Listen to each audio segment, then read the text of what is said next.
Ang Confessio Peccati ay paglalakbay sa daan ng krus at pananalangin para sa paghilom at pag-asa. Ngayong araw ng Kwaresma, inaanyayahan tayong magnilay, manalangin at tingnan ang ating buhay bilang mananampalatayang Kristiyano na may paninindigan sa ating kapwa, bayan at simbahan.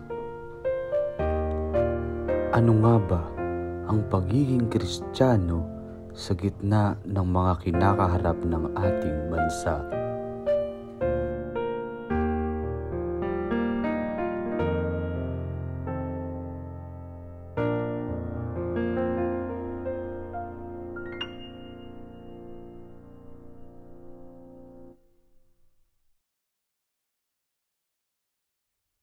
Sa unang istasyon na ito, ang ating intensyon ay pinapanalangin natin ang mga kapakanan ng mga mangingisda, mga magsasaka, mga katutubo, at yung karapatan natin sa pagkain.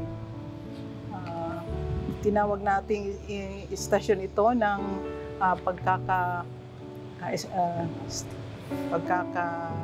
yung Institution of the Eucharist. Hindi ko alam ang Tagalog, sorry.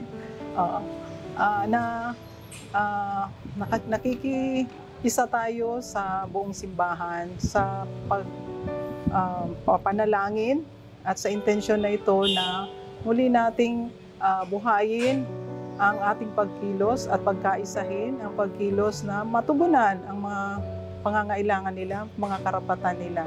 Lalong-lalo na ang ating mga kapatid na katutubo, mangingisda at magsasaka na sila yung gumagawa ng ating mga pangangailangan, likas na pangangailangan. Pero sila ngayon ang mga namamarginalize, no?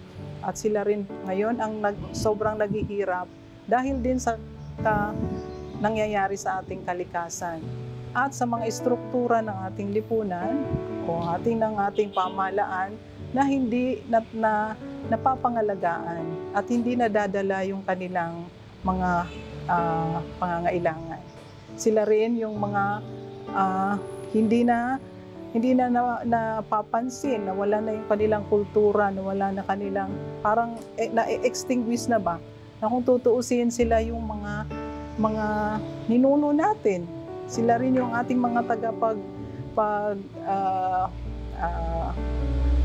nangangalaga ng ating mga dagat, ng ating pagkain, lalo na ating mga magsasaka na karamihan sa kanila wala nang masaka, wala nang mabunga ng kanilang kasi yung mga lupa rin nila nawala na rin, na convert na sa mga kung ano-anong mga tinatawag nating development na mga sakahan na lupa yon. Tapos sila rin ang mga katutubo kung saan-saan na sila nakikipamuhay na yung kabundukan. So, konektado. Kaya itong unang istasyon, tinagurian to na pag yung sinasariwa natin na si Jesus, ibinigay niya yung sariling buhay niya para ipamahagi na sana yung ating kabuhayan, ang ating lahat na mga kapatid, no, ay matamasa muli na ito ay lahat bigay ng Diyos. Katulad sa Eucharistia na ipinamahala sa atin ni Jesus, tanda ng ating pagiging mga anak at kapatid ng Diyos, na sinasabi ni Jesus na inaalay ko ang buhay ko para mapanibago yung ating buhay, no? Na iniwan sa atin ang Eucharistia para ang pagpapaalala na anumang ginagawa mo sa buhay, anumang ginagawa mo, lalong-lalo na sa mga maliliit na kapatid natin, ay para na rin ginagawa natin sa katawan at dugo ni Kristo. Kasi ito yung ating pananampalataya, no? Na yung aalay niya ng buhay, ng pagbigay ng Diyos Ama sa atin, na pinadala siya dahil sa pagmamahal, ay kailangan din mahalin din natin yung ating buhay na bilang tagasunod sa Kanya. Itong mga issue na to ngayon, nagiging issue ng lipunan kasi nalilimutan na natin na ang lahat ng ito ay biyaya ng Diyos. Katulad ng pagbibigay ng buhay, pag-aalay ng sarili bilang mga tagasunod niya.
Ikatlong istasyon, ipinapanalangin natin ang paghatol kay Jesucristo ng kamatayan. Pinupurit sinasamba ka namin, Panginoong Jesucristo, sapagkat sa iyong banal na krus ay tinubos mo ang sanlibutan. Sa istasyon na ito, pinapanalangin natin na ang lahat ng relihiyon ay magkaisa para sa ikabubuti ng lahat, ganun din sa ating kalikasan. Ano man ang relihiyon, kaya natin itong abutin kung tayo sama-sama.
Sa ika-4 na istasyon, ang pinapanalangin natin ay ang mga karahasan na nararanasan ng mga kababaihan at mga kabataan.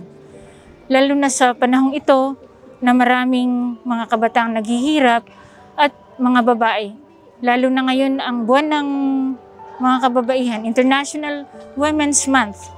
And sana sa panalangin ito, ang gusto nating mangyari na sana magkaroon ng kamalayan ang lahat ng mga kababaihan na dumadanas ng ganong mga paghihirap, na maging bukas sila sa pagtulong ng iba at para sila ay maging malaya sa kanilang paghihirap. Yun lang po.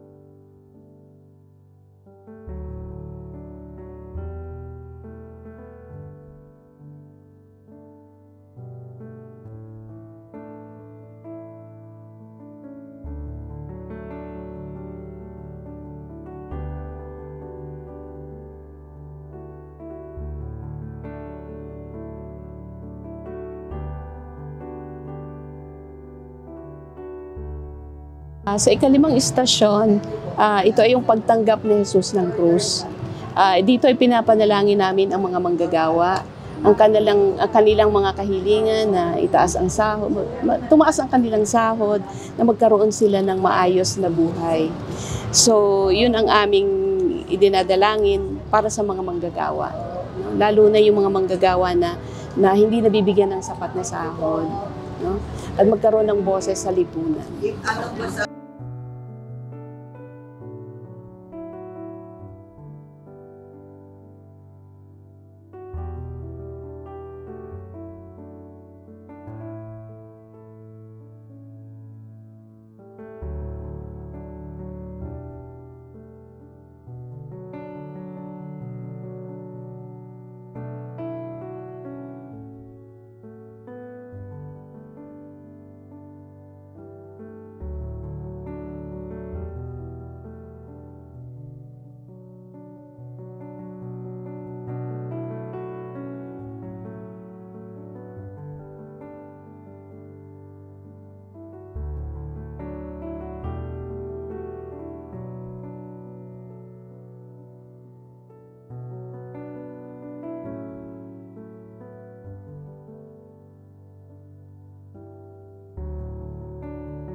Sa ika-6 na istasyon, ipinapanalangin natin ang mga biktima ng EJK naway makamit nila ang hustisya at kapayapaan.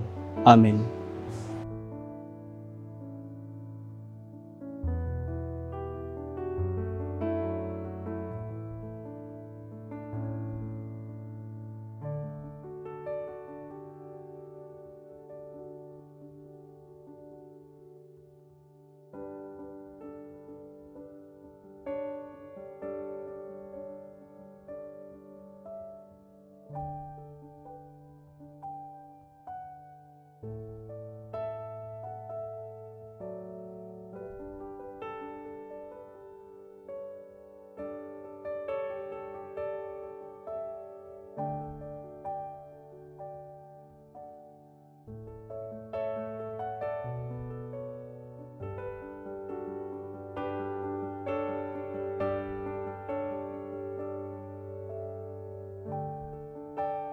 Ito po itong sesyon, pinapanalangin natin ng ating gobyerno na hinto ang pagsulong sa Chacha. At ang mga namumuno sa pamahalaan na gamitin nila ang kanilang kapangyarihan ng naaayon sa batas at sa pangangalaga ng ating ikabubuti ng lahat.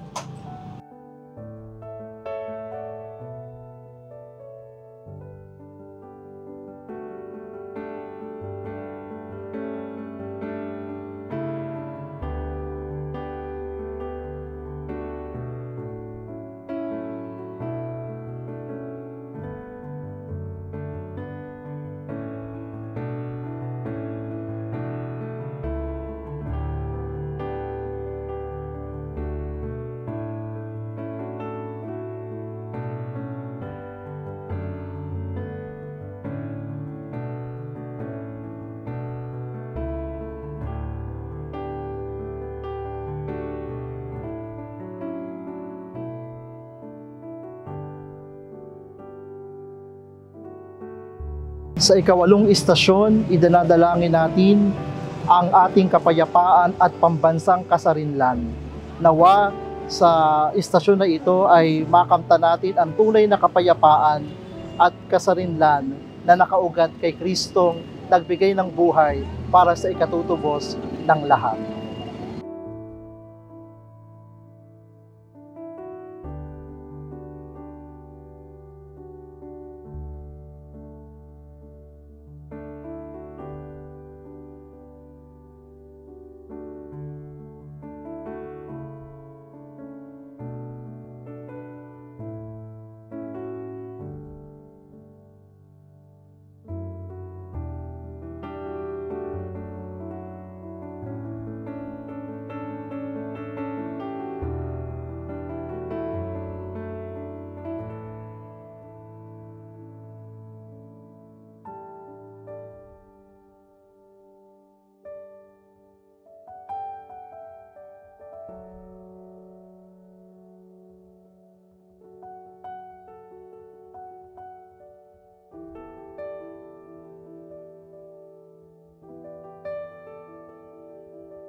Sa ikasyam na istasyon, pinapinalangin namin ang lahat ng mga kabataan, ang edukasyon, ang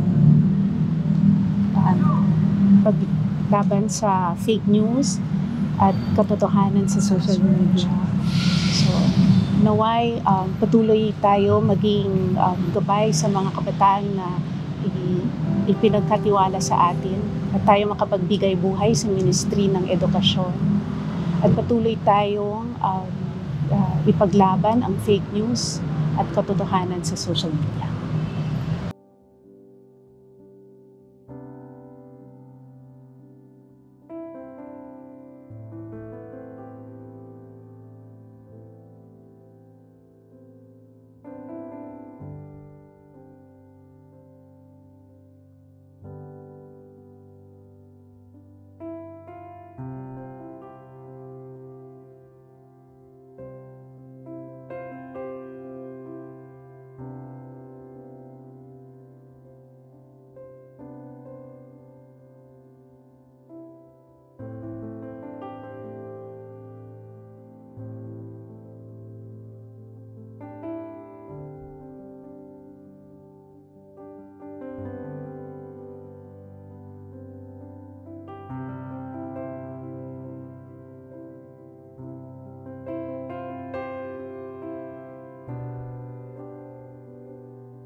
Sa ka-11th station po ay pinapanalangin natin na sana po ay ang mga OFW natin ay migrante ay mapanatili po ang kanilang lakas ng loob, tibay po sa sana po magpatuloy po sila na magkaroon ng courage na magkaroon ng lakas ng loob po na mamanatili po doon na magtuloy ng buhay nila, maghanap buhay po at magkaroon po ng guidance po sa ating mahal na Diyos.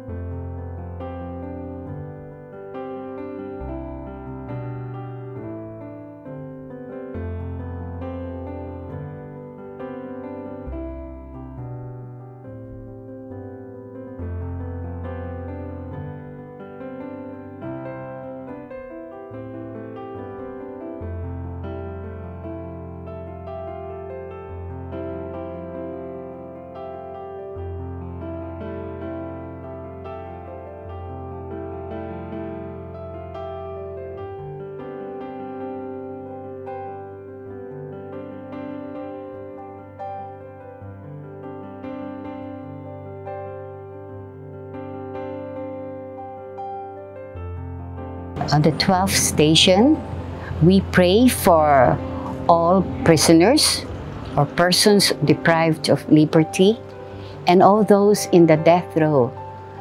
And in a special way, we pray for our dear Mary Jane Veloso, who is still languishing in the prison cells of Indonesia. And we pray that she will be granted by the President freedom. For the past 7 years, she has been deprived of freedom and liberty. And we continue to pray that she will be freed and that she will enjoy freedom with her family. Especially her children and her parents are waiting for her for 7 years already.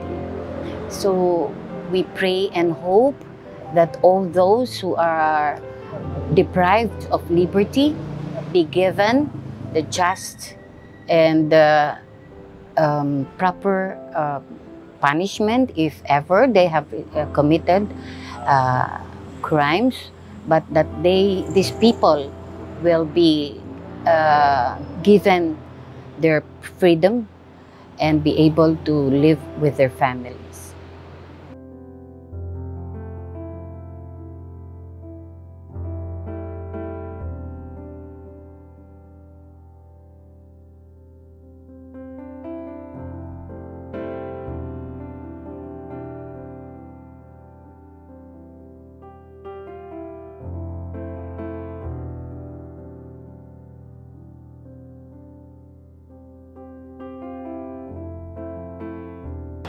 Sa ika-13 estasyon, ating ipinapanalangin ang mga may sakit sa ating lipunan, ang mayroong mga may HIV, AIDS, at may malulubha pang sakit.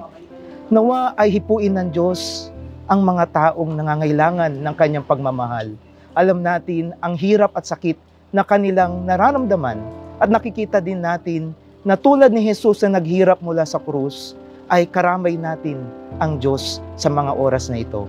Kaya sa lahat ng humihingi ng lakas at pag-asa, lahat ng humihiling ng kagalingan, lahat ng may sakit, ay nawa sa mga oras na ito ay pagalingin ni Jesus, hilumin ang mga sakit na ito na nagmumula sa kanilang puso at kaluluwa.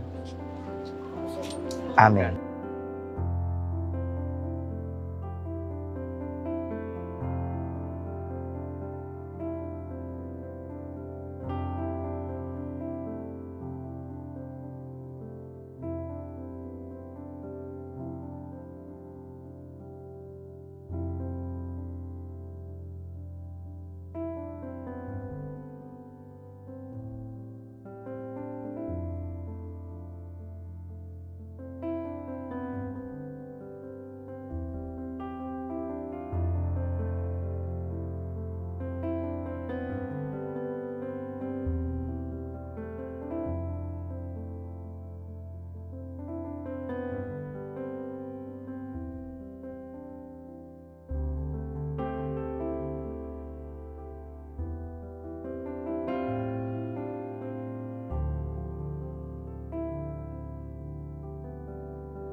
Sa ating ika-14 na istasyon, dinadalangin natin ang ating mga kapatid na dumadanas ng iba't ibang uri ng pag-uusig sa kanilang pananampalataya. Naway dalangin natin na ang muling pagkabuhay ni Jesus ang magbigay sa kanila ng tatag upang patuloy nilang isabuhay ng may lakas at pananalig ang ating pananampalataya.